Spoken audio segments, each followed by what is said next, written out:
थम सा गया है। रफ्तार से नाता टूटा है तो आईने के सामने कुछ देर ठहरने का मौका मिला। इंसान ने तन के आईने में देखा, पर इंसानियत सर झुकाए हुए खड़ी दिखी। इंसानों के कर्मों का फल ही है कोरोना जैसी महामारी। प्रगति पथ पर अंधा दौड़ लगा रहे इंसानों को कोरोना ने बता दिया कि अपना घर अपनी जन्मभूमि से बढ़कर कुछ नहीं। दिल्ली मुंबई जैसे महानगरों में डरे हुए लोग यूपी बिहार के छोटे से सुविधाहीन गांव में आके चैन की सांस ले रहे हैं। कोरोना ने सिखा दिया, कम पैसे में कम साधनों के साथ और बिना पर्यावरण को नुकसान पहुंचाए भी जिया जा सकता है, अगर परिवार साथ हो। नमस्कार, मैं रवि भारद्वाज स्पीड भारत न्यूज में आपका स्वागत करता हूं। और अब मुद्दे की बात, जिसके लिए आज का वीडियो बनाया है। अभी चारों तरफ एक ही नाम का चर्चा है, सोनू सूद। हो भी क्यों नहीं, जनता ने जो प्यार इनको दिया उसको सूद समेत वापस जो लौटा रहे हैं। अगर आप तक ये वीडियो पहुंचती है तो सभी मजदूर और मजबूर भाइयों की तरफ से आपको धन्यवाद देता हूं और आपके उज्जवल भविष्य की कामना करता हूं। आपने जो दरिया दिली दिखाई है उससे आपका कद बहुत ऊंचा हो गया है, तभी तो लोग आपको भगवान का दर्जा देने को तैयार हैं। आपका ये प्रयास हमेशा युवाओं को प्रेरणा देती रहेगी। समस्या के लिए सरकार और दूसरों को कोसने के बजाय खुद प्रयास करके भी समस्या को हल किया जा सकता है। सरकार क्या कर रही है, नहीं कर रही है, ये तो धीरे धीरे सामने आ ही जाएगा। इसीलिए मैं आज बात करूंगा सिर्फ नेता की, चाहे वो पक्ष में हो, विपक्ष में हो, पूर्व नेता हो या भावी नेता। बहुतों ने शोर मचाया मजदूरों के लिए, उनकी वापसी के लिए। सरकार को दोष दिया, एक दूसरे को कोसा, आरोप प्रत्यारोप का लंबा दौर चला। बसों की लंबी लंबी लाइनें लगाई गई, पर समस्या हल नहीं हुई। इसी बीच एक आदमी आता है, सारा प्रोसेस पूरा करता है, सारी रुकावटों को दूर करता है और बिना किसी की शिकायत किए हुए उम्मीद खो चुके लोगों को उनके घर तक पहुंचा देता है। शोर मचाने वालों की नीयत नहीं थी, शोर भी केवल इसलिए कि वोट बैंक की राजनीति चलती रहे। इनकी बात कर समय को व्यर्थ नहीं करते हैं। जैसे जैसे दिन बीतता गया, सड़क पर, रेल की पटरियों पर प्रवासी मजदूर और बाहर फंसे लोगों का हुजूम बढ़ने लगा।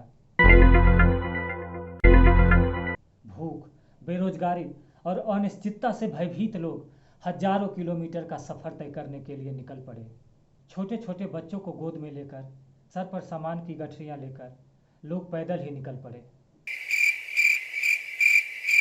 बस एक उम्मीद थी, किसी तरीके से घर पहुंच जाएं। भूख और बेरोजगारी कोरोना जैसे महामारी पर भारी पड़ गया और फिर शुरू हुआ बीमारी और मौत का तांडव। गरीब, बेबस, लाचार निगाहें जो भगवान से भी उम्मीद खो चुके थे, और शायद कहीं छोटी सी टिमटिमाती सी एक रोशनी थी। लोकतंत्र, इन्हें उम्मीद थी, इन्होंने वोट दिया है, किसी पर विश्वास किया है, चाहे वो जीते हों या हारे हों, पर ऐसे समय में वो इनके साथ खड़े होंगे। पर इनकी आंसू की धार खादी के नीचे की मोटी चमड़ी पर गिर स्पर्श का एहसास भी नहीं करवा पाई।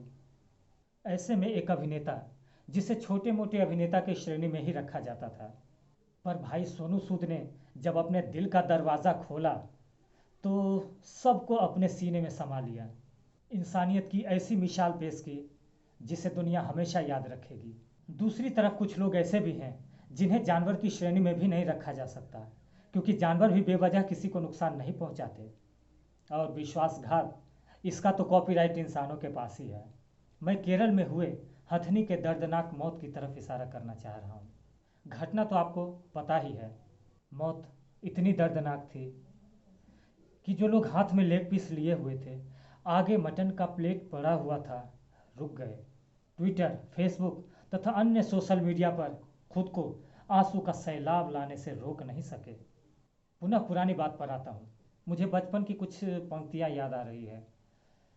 शिकारी आएगा, जाल बिछाएगा, दाना डालेगा, पर फंसना नहीं। ये पंक्तियां आने वाले चुनाव के लिए है। देखना कहीं फिर भूख और बेरोजगारी पर नोट के कुछ टुकड़े और नशे का कुछ कतरा भारी न पड़ जाए। वो फिर वादा करेंगे, रंगीन चकाचौंध भरी दुनिया का स्वप्न दिखाएंगे, पर तुम अपने पैर के छालों को मत भूलना। मत भूलना अपने परिजनों की लाशों को जो कहीं सड़क पर पटरियों पर पड़ी मिली।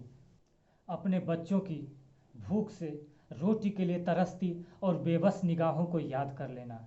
याद कर लेना अपनी मजबूरी को, और फिर जाकर तुम अपना वोट गिराना। हजारों किलोमीटर चल लिए।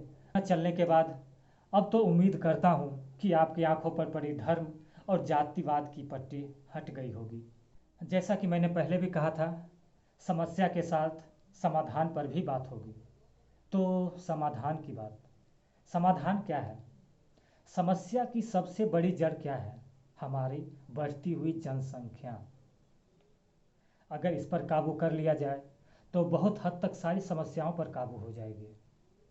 तो एक बार फिर से हम दो हमारे दो का नारा बुलंद करने का समय आ गया है। वोट हमारी ताकत, वोट हमारा अधिकार, इसे भी मत भूलना। और हमसे जुड़े रहने के लिए हमारे चैनल को सब्सक्राइब करें और हमसे अपना प्यार शेयर के रूप में प्रकट करें। स्पीड भारत न्यूज़ के पेज को भी फॉलो करें, लाइक करें।